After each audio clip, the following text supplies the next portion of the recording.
Welcome back. Talking to your host, Patrick Robinson. And we about to get this thing started Tuesday. Thank you for joining us. I am live. And what I'm going to do is, I'm going to get a website to whether you can hear it live if you choose to. Or just wait for the podcast to upload on its own on whatever platform you're listening to it on. iHeartRadio, wherever. Because we own quite a bit of major platforms, including Facebook. Make sure you go like the Facebook page. Saints Bound, New Orleans. Let's get this thing started, baby. Let's get it started. Welcome back, people. Welcome back. I just found out something. Because the interception Jameis Winston threw didn't make sense. I thought the ball was tipped at the line of scrimmage. Then when they replayed it, it was not tipped. It went straight to the defender. And I know his arm is strong enough. Well, come to find out, the mystery is solved. Adrian Pete stepped on his feet. Yeah, he lucky he didn't break it. So we lucky we didn't get anything more than an interception. Because I was wondering, I'm like, wait a minute. The ball wasn't tipped. He was being rushed, but he wasn't hit. What happened? Well, come to find out, the lineman stepped on his foot, stepped on his foot, and that's enough to throw an interception. That's enough to catch a fit. That's enough to get hurt. Big 300, 400-pound man stepping on your feet. So now I understand. Glad it didn't cost us the game, but just had to throw that out there. Not trying to make up excuses, but yeah, it makes sense, you know. He still have to get that ball out quicker. Wide receivers need to get open. But I think hopefully things change for the best after the break, because you have to understand he haven't played with Traquan Smith and Michael Thomas like he know them other players. So you might have a few off throws. So be expecting that. You know, the NFL is not easy like playing pitch and catch with your son in the backyard. That's what people need to understand. So your timing need to be right. You have the best of the best out there, the best cornerbacks of college, the best wide receivers. So you have to be good. You have to be good timing. You have to be on the same page, or it's going to be a disaster. Now I'm hoping they can get that at least somewhat together.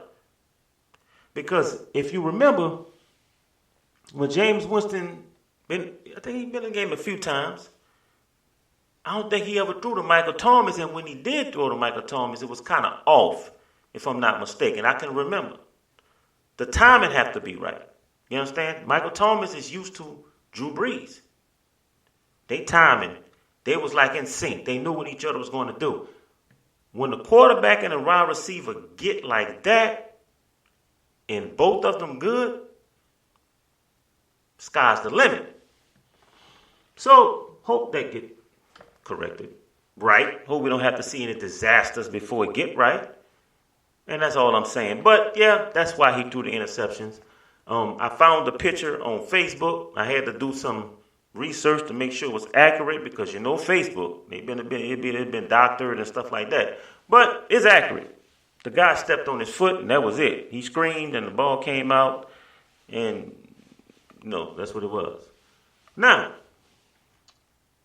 I usually talk about New Orleans news, Louisiana news, but this John Gruden thing, I definitely want to talk about this because I have a lot to say about it.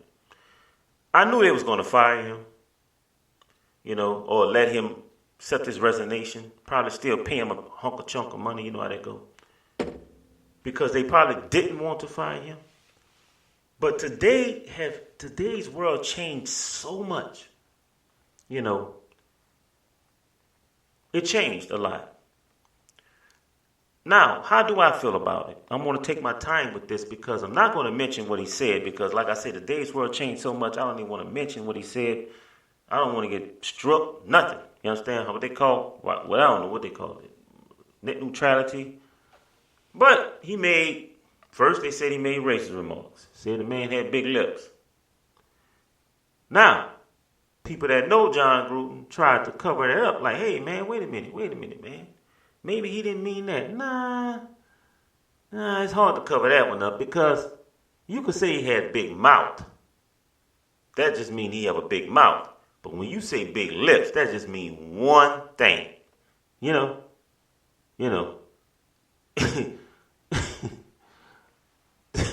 When I first heard it, man, I was like, golly.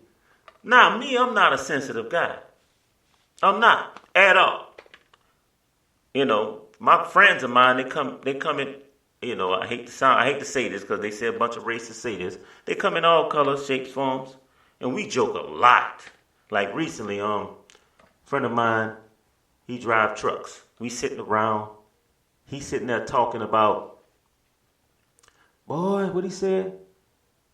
He at his job and he clowning with the guy that working. He said, boy, look, you tell black folks, boy, they don't want to clean up. The guy was supposed to clean the bathroom at his job and stuff like that.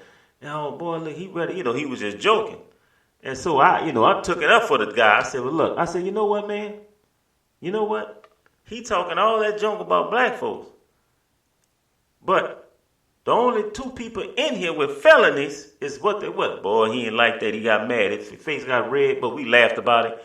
I'm not a sensitive guy. We joke a lot. We joke. What John Gruden did was not a joke. He was angry. He even said he was frustrated.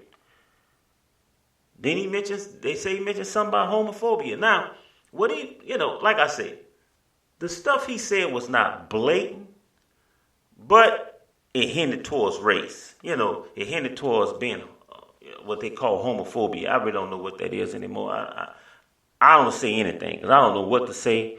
I don't know. So I don't even mention it. So you mentioned a lot of stuff, man. Them emails came out, and it's quite funny that it came out now in Las Vegas. You got to remember, the Raiders are in Las Vegas now. Man, Las Vegas is still Las Vegas. It's not like the Las Vegas has been back then when the mob built it, but guess what? It's still Las Vegas that the mob built. It's still heavy betting going on. It's still, you got to think about stuff like this. Like, wait a minute, man, was the emails just sitting there waiting till the right time? But am I happy to see him go? I don't care. I'm a diehard Saints fan. I'm from New Orleans. I really don't care about the Raiders, Gruden, or anyone like that. But the topic is something.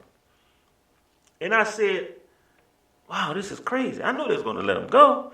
And you could tell it's all attached. You got to be with the get-along game because now you have players coming out. Okay, you have, matter of fact, Michael Thomas' uncle. If you didn't know, Keyshawn Johnson is his uncle. Played for the Tampa Bay Buccaneers. Keyshawn Johnson came out and said he didn't expect John Gruden to say anything like that. Then look at the name, John Gruden. It's not John, it's Jon. That's weird right there. But he didn't say, he just said the guy always seemed fake, like a used car salesman. When he played for the guy, he said the guy came to an already built team. That was funny. He threw a shot like this. He said, yeah, he came in at a team that Tony Dungy and somebody else built, and he took us over and got us to the team, but the team was already built. That's basically what he was saying. And, it's like, wow, man, all this time to be taking shots like this. Randy Moss came out saying he need to be fired. And, I'm just watching like, wow. Because I knew they wasn't letting it go. The way this cancel culture thing going now, and we have to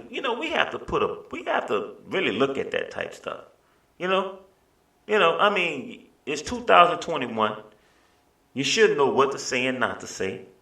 And I guarantee you it's a lot of coaches, owners, players, and all have a lot of incriminating stuff in their emails. I can guarantee you. But for some reason, they pulled his out.